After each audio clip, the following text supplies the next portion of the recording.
After studying this module, you shall be able to know the historical background and the causes that led to Industrial Revolution. Also understand the economic perspective of the Industrial Revolution. You can also have an idea of the essential conditions necessary for such revolution and its consequences on the society and the economy. Also understand the role of industrialization in the structural shift of GDP and analyze the consequences of structural shift in GDP in developing and developed world. In the middle of the 18th century, we saw the beginning of the fundamental change from a typically agrarian society to an industrialized one in England. The period thereafter was characterized by technological inventions which revolutionized the society and the economy in several ways. This period of change was known as Industrial Revolution. The process of change spread to other parts of the world as well. Over the last half century, similar shift or industrialization has been observed in many developing countries, contributing significantly to the economic development of the country. This module aims at developing a clear understanding of the conditions that led to Industrial Revolution and its consequences. Further, it explores the importance of industries in the structural shift in GDP of an economy. Let's look at the historical background of Industrial Revolution. The period 1760 to 1850 was marked with fundamental changes in England. The country witnessed a gradual, though not abrupt, transformation in agriculture, textile and metal manufacture, transportation, economic policy and the social structure. The era saw the change of typical agrarian and handicraft-based economy to an economy which was predominantly based on industries and machine manufactured products. This process of change has been termed as the Industrial Revolution. The term Industrial Revolution was first used to describe England's economic development from 1760 to 1840 by English economic historians named Arnold Toynbee. The process of change or the revolution that began in England in the 18th century soon spread across Europe and North America. Though the year 1760 represents the beginning of the Industrial Revolution, it is often considered that it actually started way back in 16th century with major scientific discoveries and ideas, benefits of which was being materialized in the post 1760 period. The main features of the Industrial Revolution were the technological, socio-economic and cultural changes. The technological changes were the key to the entire revolution. This included use of new metals like iron and steel, and most importantly, the use of coal-based steam engines, internal combustion engines and electricity. Invention of spinning jenny and power looms resulted in increased production with minimal expenditure of human energy. Concept of factory system having distinct division of labor and specialized role of the workers came into being. Development of means of transportation and communication enabled trade and expansion of the market for the finished product. Technological advancement tremendously increased the efficient use of natural resources and allowed for mass production of the goods.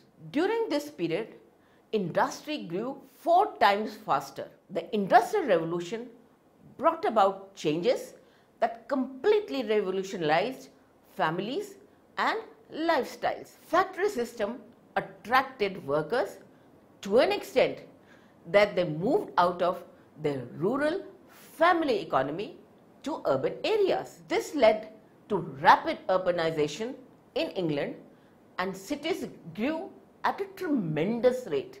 By 1900, Great Britain alone had more cities with population of 100,000 or more than the entire Europe had in 1800.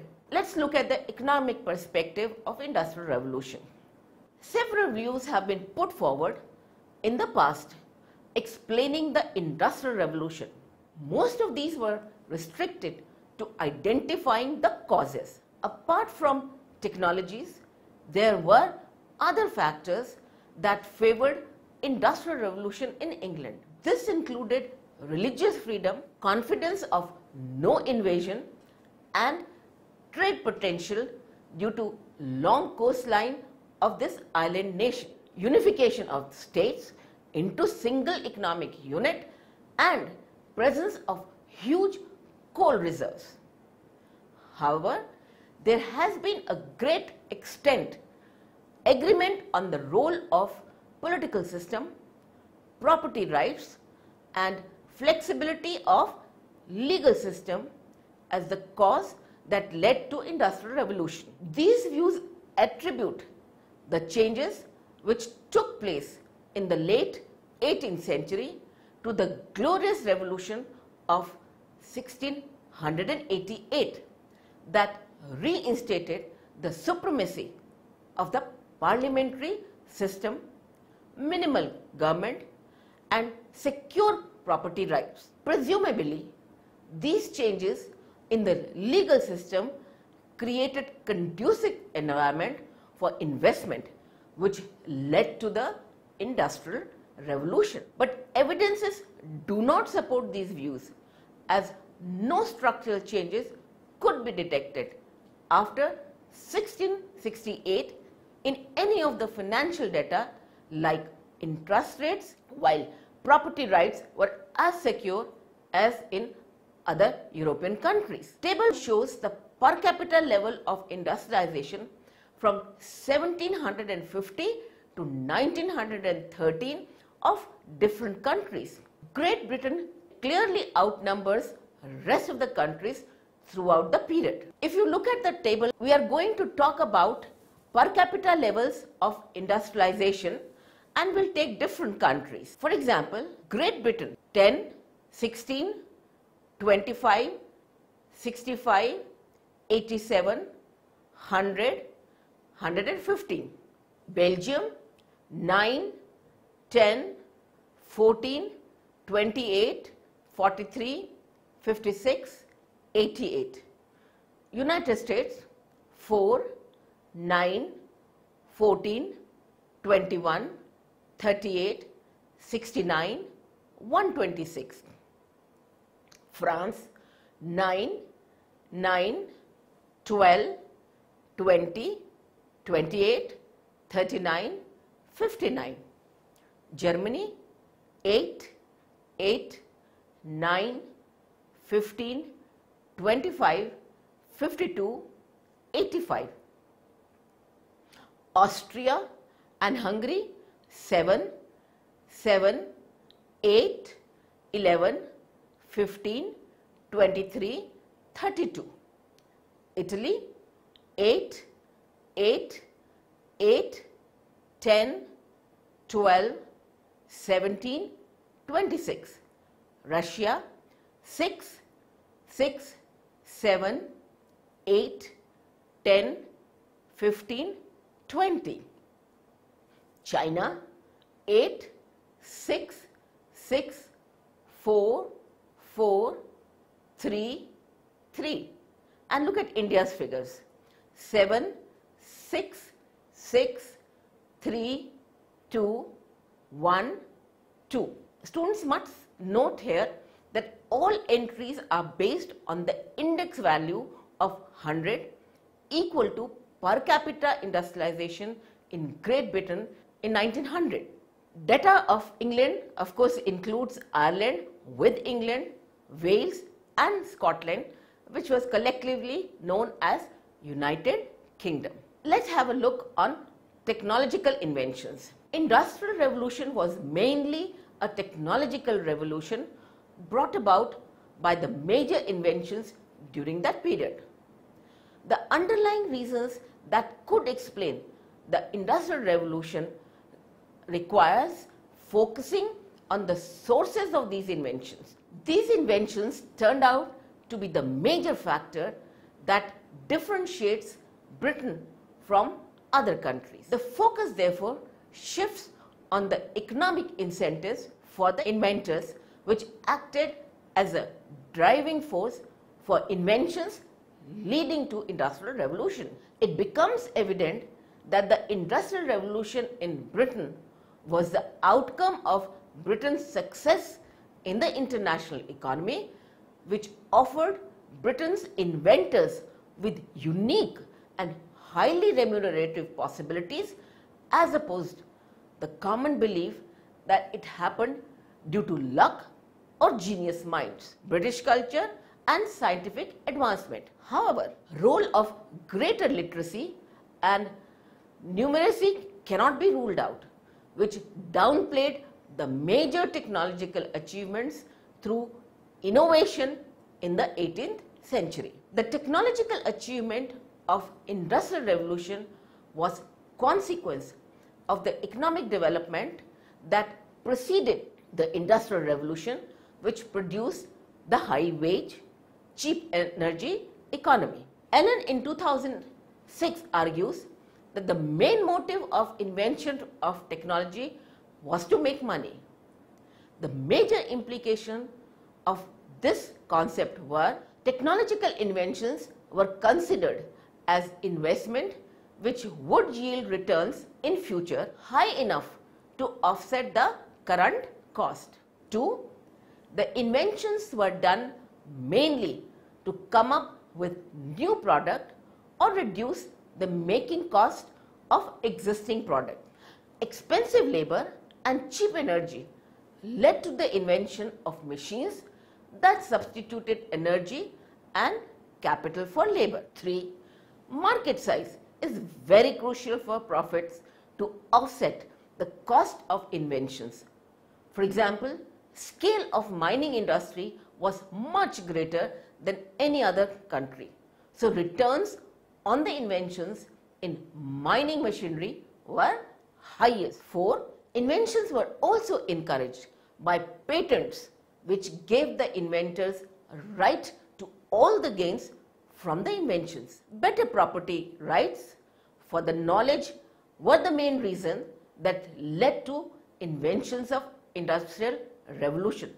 Though English patent law was enacted in 1624, it failed to draw much interest during 17th century, having minimum role in inventions compared to other incentives to invent.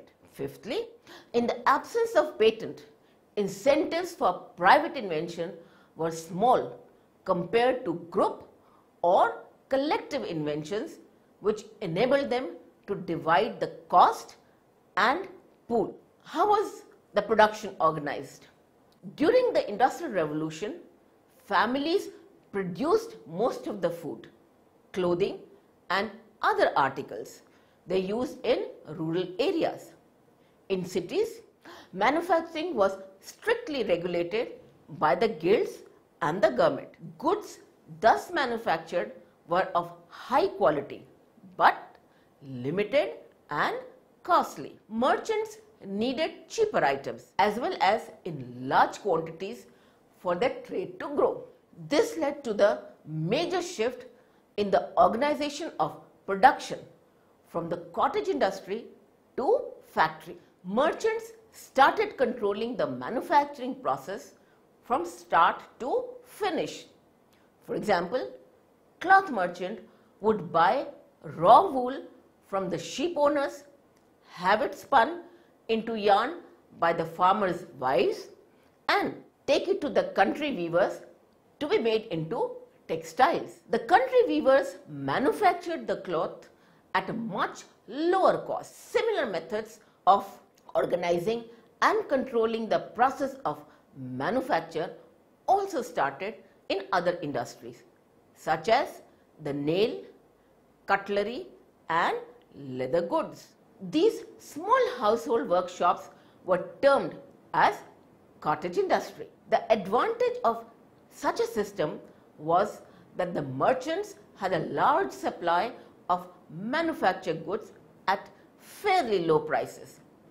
It provided job opportunities to all the members of a crafts worker family and gave jobs to the skilled worker who otherwise did not have capital to start their own setups. A few merchants who had enough capital had brought workers together under one roof and supplied them with machineries like spinning wheels and looms and started manufacturing in large scale. These establishments were known as factories. Let's look at the wages and energy. Inventions, being economic activity, were favored by business profitability, including the low input prices. Britain had a unique wage rate and energy price, one of the key factors leading to the Industrial Revolution. Comparisons of the wage rate and energy price of major economies reveal that Britain was high wage and cheap energy economy. Britain was high wage economy in terms of exchange rate, high silver wages, resulting in high living standards, high wages relative to capital prices, and exceptionally high wage compared to energy price. Figure compares the nominal wage of building laborers in major cities of the world. Databases of wages and prices assembled from price histories written since the middle of the 19th century have been used to construct these figures for comparison. The different units of wages were converted in terms of grams of silver, as silver coins were principal medium of exchange. As indicated in figure, starting from the late 17th century, London wages were the highest recorded. By the end of the 18th century, all parts of England had exceptionally high silver wages. In comparison, laborers in the Asian cities earned just 1 or 2 grams of silver per day. The high wage rates in England resulted in high living standard as well.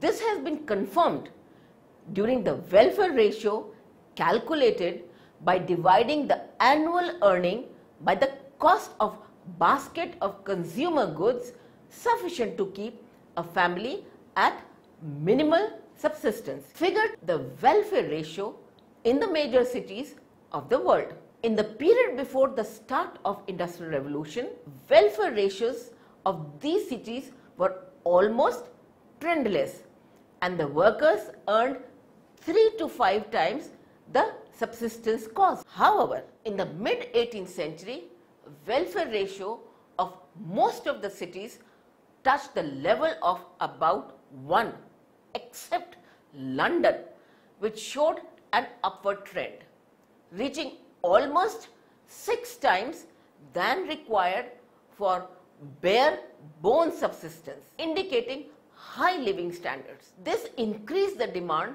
for food and non-food consumer goods.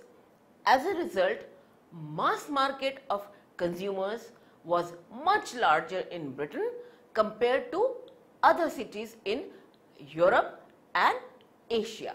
Evidence of high wage economy is also established in terms of the wage rate relative to the price of the capital. Comparison of the building labor daily wage relative to the index of rental price of the capital in 3 European cities is presented in the figure. The average of price indices for iron, non-ferrous metals, wood and brick multiplied by an interest rate plus a depreciation rate gives the rental price of capital. The series for wage rate relative to price of the capital diverge from 1650 onwards in England, indicating inflation of the nominal British wages. This created incentives for the industries to mechanize, leading to the Industrial Revolution. Consistent rise in the cost of labor provided increasingly greater incentive to invent technologies to substitute capital for labor in production. The final evidence for high wage rate and cheap energy is provided by the comparison of wage to price of energy. In figure, each bar represents the ratio of labor wage rate and price of energy in the early 18th century. Newcastle turns out to be city with the highest ratio. This is mainly due to high labor costs and very low cost of coal. This extensively high cost of labor in England created greater incentives to replace labor with capital, which required inventive measures leading to Industrial Revolution. Industrial Revolution originated in England and then spread to United States and the rest of Europe. The essential conditions required for such revolution remain almost the same and included availability of natural resource like coal, minerals like iron ore, etc., a surplus of money to invest, a political and institutional framework facilitating innovation, availability and sufficient size of domestic and foreign market, access and control of raw materials, sufficiently large pool of skilled manpower and cheap labor, infrastructure like transportation system, that is road, railways and shipping. Let's look at the consequences of Industrial Revolution. Industrial Revolution had several benefits and negative consequences. It has been debated since 19th century whether the Industrial Revolution was a blessing or a curse. Industrialization resulted in severe problems and hardships for people in its early phase. However, with time, it had number of positive effects outweighing the negative consequences. It created jobs for workers and also made a significant contribution to the wealth of the nation. The period was characterized by immense progress and inventions. It greatly increased the mass production of goods in response to the increased demand, which led to the opening of new factories. This created more job opportunities. Rise in wages left the workers with surplus to spend on activities other than paying rent or buying food, like buying a newspaper or visiting even a music hall. Cheaper transportation, railways in particular, brought distant relative closer as travelling became affordable.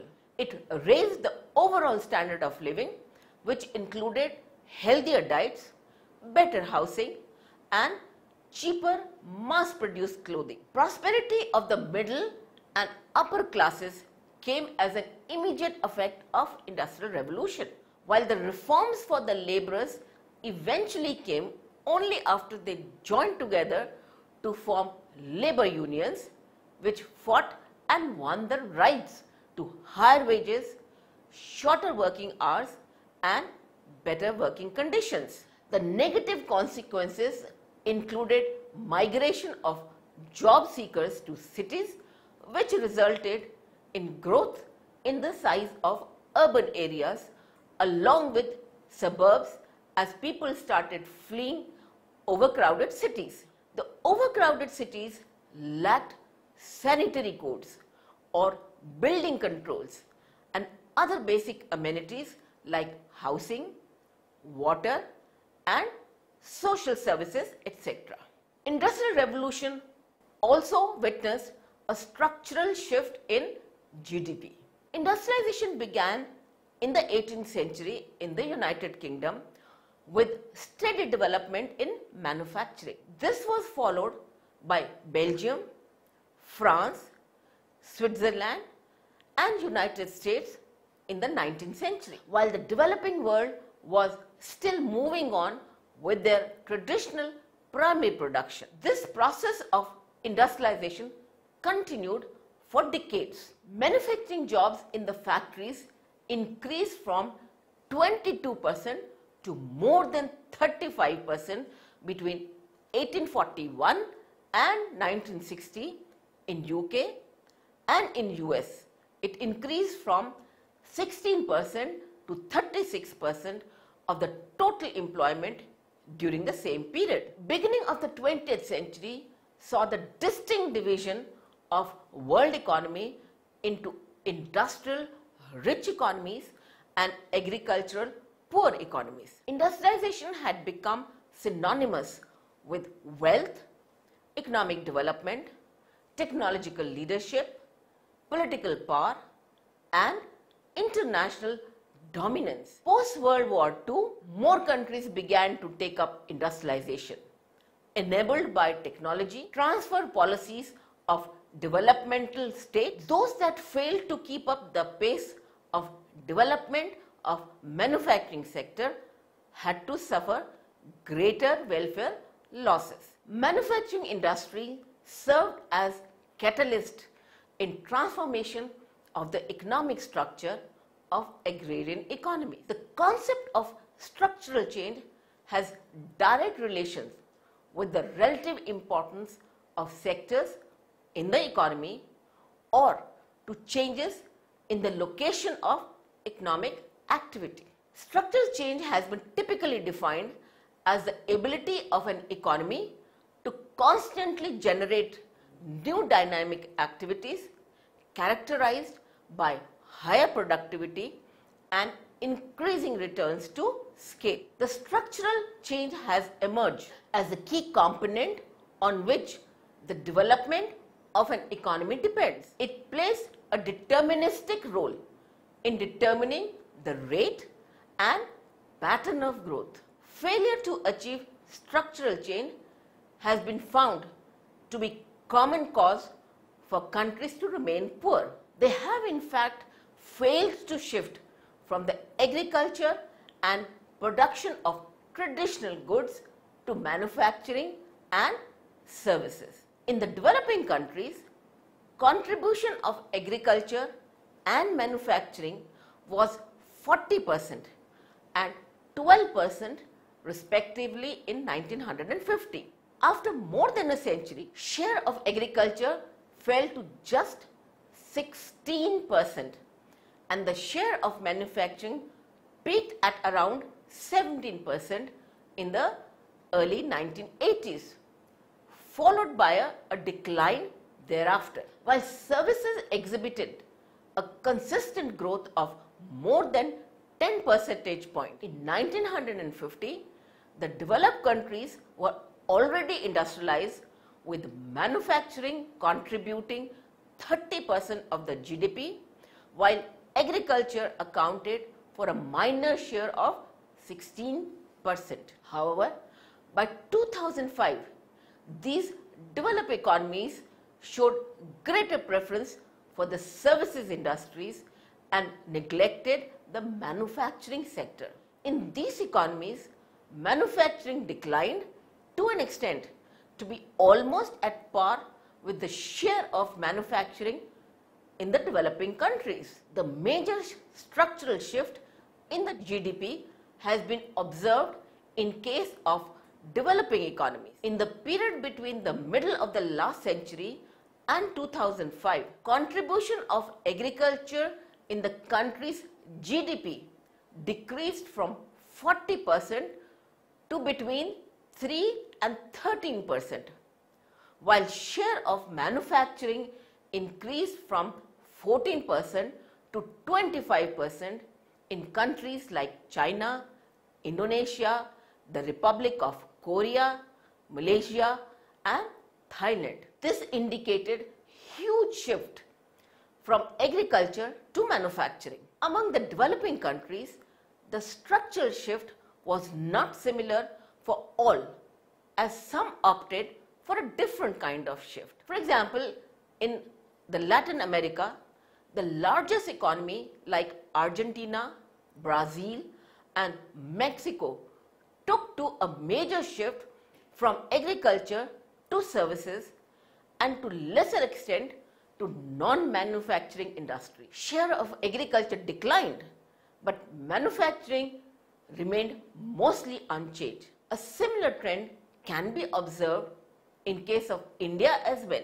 Figure the share of agriculture industries and services in GDP for the year 1951 to 2011. Structural changes become evident as there has been a major decline in the share of agriculture, which decreased from 52% to 18% during 1951 to 2011. Share of industries remained almost unchanged, with slight increase from 11% to 18% during the same period, while share of services increased from 34% to 63%. Thus, it can be concluded that in India there has been a major shift in the structure of GDP from agriculture to services. Let's look at the structural shift in developing countries and its consequences and implications. Developing countries have been the center of the structural changes. These changes mainly started in 1950s and the effect became profound in the first decade of the present century. This section represents the case of structural shifts in two different developing countries, that is the Republic of Korea and Ghana. Both Republic of Korea and Ghana almost had similar share of agriculture and manufacturing in the GDP in 1960. The GDP per capita was same for the two economies in 1960. However, 45 years later, in 2005, there has been a radical change in the structure. Figure 6 shows the share of agriculture, industries, which includes both manufacturing and non-manufacturing, and services in the GDP for the two countries. Though the two economies started almost at the same level, the Republic of Korea brought about drastic changes in its structure by reducing agricultural share and increasing the share of manufacturing. But in Ghana, agriculture remained the largest sector. This had direct impact on the economic performance of the two countries. In 2005, GDP per capita of Ghana was just 1/10 of that of Republic of Korea, giving a strong indication that the countries with structural shift performed much better with stronger GDP per capita growth than the one that did not opt for the structural shift. The structural change, when viewed at different incomes instead of different moments in time, provides a better picture of structural change as it takes into account the important differences in structure that arise from different incomes and two country specific characteristics, that is natural resources and population, which otherwise gets masked due to averaging. This facilitates better understanding of the structural change as it avoids comparison of the economy based on any prior definition of development, such as advanced versus developing. Structural change can then be seen as a set of transformations that takes place as countries become richer, irrespective of the time and speed with which it occurred. When the country has low income, share of agriculture is higher than the industries, typically larger than manufacturing and non-manufacturing industries together. As the income grows, situation is reversed and manufacturing starts gaining ground and reaches a peak of about 20% of GDP. Thus, the economic development takes place with the increase in share of manufacturing in the economy, largely at the expense of agriculture, whose share shrinks dramatically. Share of manufacturing starts declining after reaching the peak, exhibiting an inverted U shape. At very high incomes, it is comparable to early stages of development. Share of services keeps growing as incomes rise. Only the agriculture declines. At very low incomes, non-manufacturing industries sharp increase, which maintains a stable share even after peaking. However, such trends are not seen in case of higher incomes or for high income countries. Natural resource endowments and population size are the two characteristics specific to the countries known to have an important impact on the pattern of structural change. Studies have found that both these characteristics have significant impact on the structural transformation as the country becomes richer. However, in case of natural resource rich countries, the manufacturing is less important at any level of income than in the aggregate picture. Share starts declining at a much lower income, while non-manufacturing industries are much more important, reaching its maximum only at very high income. In the presence of a rich natural resource base, economy's incentives is mostly biased towards non-manufacturing industries or agriculture, leading to a natural resource curse, or as it is called, Dutch disease. Whereas in large economies, manufacturing accounts for a much higher share of GDP at all incomes, and the turning point is reached only at a very high income when manufacturing accounts for almost 25% of GDP. Services have lower share at all incomes. Manufacturing in large economies are of great importance due to presence of large domestic markets, enabling them to exploit economies of scale even at low levels of development. Let us try to summarize what we have done today. 1760 to 1850 was the era in England which witnessed the change of a typical agrarian and handicraft based economy to an industries and machine products based economy. This change has been termed as Industrial Revolution. The technical changes were the key to the entire revolution. During this period, industry grew 4 times faster and job opportunities led to rapid urbanization. Industrial Revolution was mainly a technological revolution realized through inventions. Economic incentives for the inventors acted as a driving force for inventions leading to Industrial Revolution. Inventions were favored by higher wages rate, subsistence ratio, wage rate relative to price of capital and price of labor relative to energy. Number of positive effects emerging from Industrial Revolution outweighed the negative consequences. Manufacturing industry was instrumental in transformation